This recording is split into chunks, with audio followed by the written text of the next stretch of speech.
ఆదాము అవలు ఏదెను వనం నుంచి బయటికి వచ్చిన తర్వాత ఆదాము జీవన విధానం ఎలా ఉంది అంటే డైరెక్ట్ లివింగ్ పొజిషన్లో ఉన్నాడు.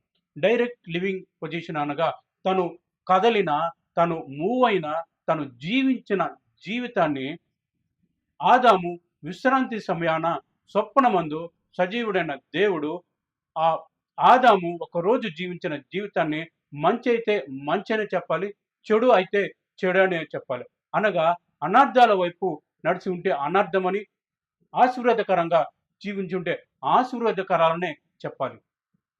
అంటే ఆదాము ఎక్కువగా అనర్థాల వైపుకు జీవించాడు కాబట్టి ఈ సృష్టి అనర్థాలు ఎక్కువగా ఏర్పడింది. ఉదాహరణ చెప్పాలంటే నోవాహునే ఉదాహరణ మనం తీసుకున్నట్లయితే సజీవుడైన దేవుడు నోవాహుకు ఒక ఓడను చేయమని చెప్పాడు.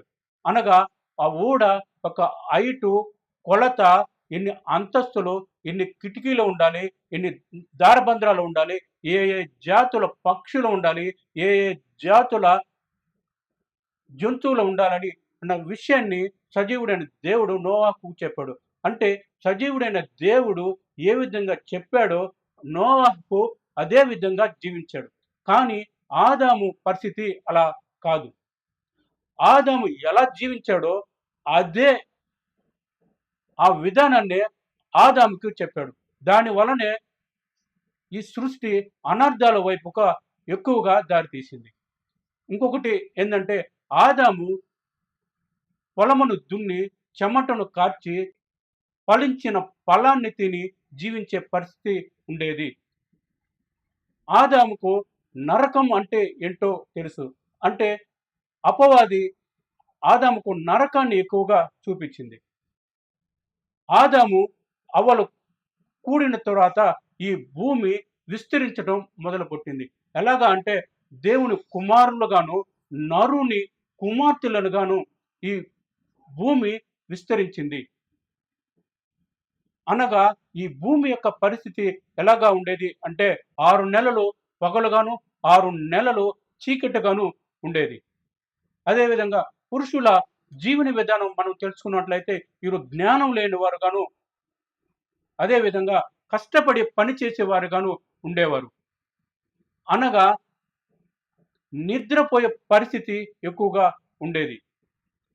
ఇంకొకటి చెప్పాలంటే తమకు ప్రేరేపించబడిన స్త్రీతో, తమకు ఇష్టమైనటువంటి స్త్రీతో లోక మర్యాద చూపున పోయేవారు. అంటే లోక మర్యాద చొప్పున ప్రతి ఒక్క స్త్రీతో, తమకు సొంతమైన ప్రతి స్త్రీతో పోయే పరిస్థితి ఆ రోజుల్లో ఉండేది. కానీ స్త్రీల పరిస్థితి ఎలా ఉండేది అంటే దీనికి పురుషుల యొక్క జీవన విధానానికి భిన్నముగా ఉండేది. అంటే వీరు తెలివి కలిగిన వారు, జ్ఞానము కలిగిన వారు, వివేకము కలిగిన వారు కనుక కుటుంబ వ్యవస్థను కోరుకున్నారు. కుటుంబ వ్యవస్థ ద్వారా తాము మరణించేంత వరకు జీవించాలి అనగా తమకు తోడు కావాలని కోరుకున్నారు. దాని వలనే ఒకానొక రోజున ఒక మీటింగ్ను అనగా ఒక కూడికను స్త్రీలందరూ కలిసి ఏర్పాటు చేశారు. ఆ మీటింగ్లో ఏం జరిగింది అంటే మాకు తోడు కావాలి, ఒకే పురుషునితో మా జీవితాంతం ఉండాలి, మా కోరికలను ఒక పురుషునితోనే జీవించి మా కోరికను తీర్చుకోవాలన్న ఉద్దేశాన్ని చెప్పారు. అనగా కుటుంబ వ్యవస్థను ఏర్పరచుకోవాలని చెప్పి ఈ మీటింగ్లో స్త్రీలందరూ కలిసి నిశ్చయించారనమాట. ఆ కుటుంబ వ్యవస్థనే వివాహ వ్యవస్థ అని మనం చెప్పుకోవచ్చు. అనగా మొట్టమొదటిగా వివాహ వ్యవస్థ అనేది ఇక్కడి నుంచే వచ్చింది. ఆదాముకు అవ్వలకు ఏదెను వనంలో సజీవుడైన దేవుడు వివాహము చెయ్యలేదు. దేని వలన అనగా ఆదాముకు అవ్వ సొంతము అనగా వివ్వబడినది. కాబట్టి ఆదాముకు అవ్వలకు సజీవుడైన దేవుడు వివాహము చేయలేదు.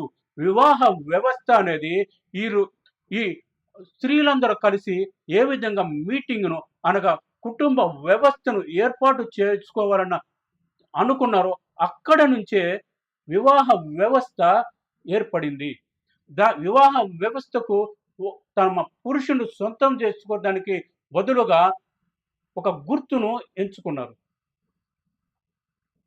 ఈ వివాహ వ్యవస్థను ప్రోత్సహించి, అదేవిధంగా కుటుంబ వ్యవస్థను ప్రోత్సహించే సమయంలో ఒకానొక రోజున అక్కకు ముందుగానే పెళ్ళయింది.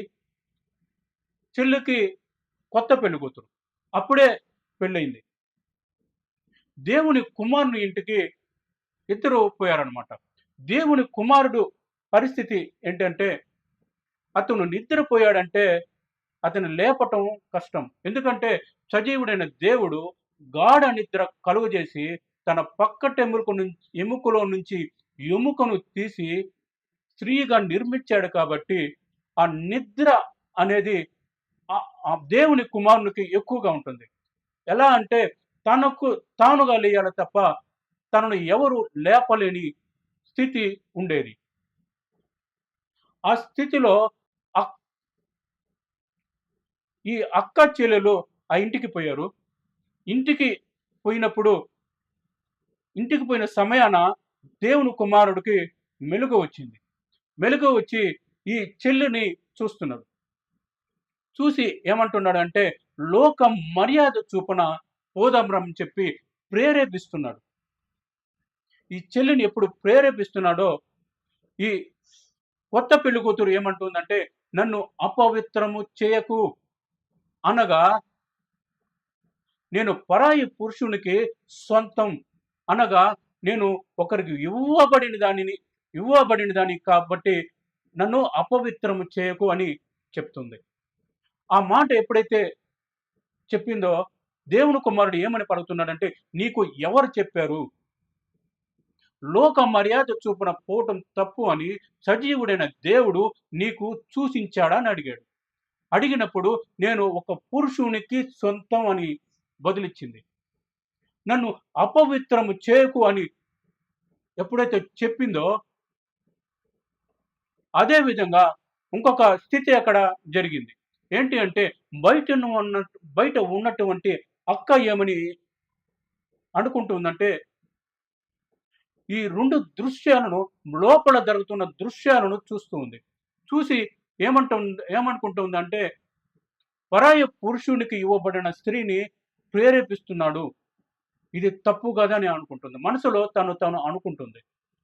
ఇంకొకటి ఆ దృశ్యాన్ని చూస్తూ ఉంది. వాళ్ళిద్దరూ ఏం జరుగుతుందో అక్కడ ఆ విషయాలను చూస్తూ ఉంది. ఒక స్త్రీ పురుషుడు ఒంటరిగా ఉన్నప్పుడు చూడకూడదు. ఎప్పుడైతే ఈ 2 సంఘటనలు జరిగాయో స్త్రీ యొక్క అండము అనగా స్త్రీ యొక్క అందము అంద వికారము అయింది. ఆ క్షణాన సజీవుడైన దేవుడు భూమిని చూసినప్పుడు ఈ భూమి అనగా ఈ సృష్టి చెడిపోయిన విధంగా ఉంది. అనగా ఈ సృష్టి అంద వికారముగా కనిపించినప్పుడు సజీవుడైన దేవుడు ఈ సృష్టిని నేను ఎందుకు సృష్టించానా అని చెప్పి సిగ్గుతో తలదించుకున్నాడు. తలదించుకోవటమే కాదు 40 పగళ్ళు రాత్రులు వర్షాన్ని అనగా ప్రళయాన్ని సృష్టించి భూమి మీద ఉన్న సర్వ జీవాన్ని లేకుండా నాశనం చేశాడు. అంటే ఎందుకు చేశాడన్న విషయాన్ని ధర్మశాస్త్రంలో 10 ఆజ్ఞల్లో మనం తెలుసుకోవచ్చు. అంటే 10 ఆజ్ఞలో వ్యభిచరించకూడదు అన్న విషయాన్ని అంటే ఎవరు సొంతం, పురుషునికి ఏ స్త్రీ సొంతం, ఏ స్త్రీ సొంతం కాదు అన్న విషయాన్ని తెలుసుకోవచ్చు. అదేవిధంగా నరహత్య చేయకూడదు అన్న విషయాన్ని ప్రళయాన్ని ఎందుకు వచ్చేటట్టు చేశాడు అనగా నోవాహు మాత్రమే ఆ కుటుంబాన్ని మాత్రమే సజీవుడైన దేవుడు జీవించే విధంగా చేశాడు. ఈ విషయాలన్నీ తెలుసుకోవాలంటే ఈ 10 ఆజ్ఞలో మనం తెలుసుకుంటే చాలా వివరంగా ఉంటుంది. Thank you.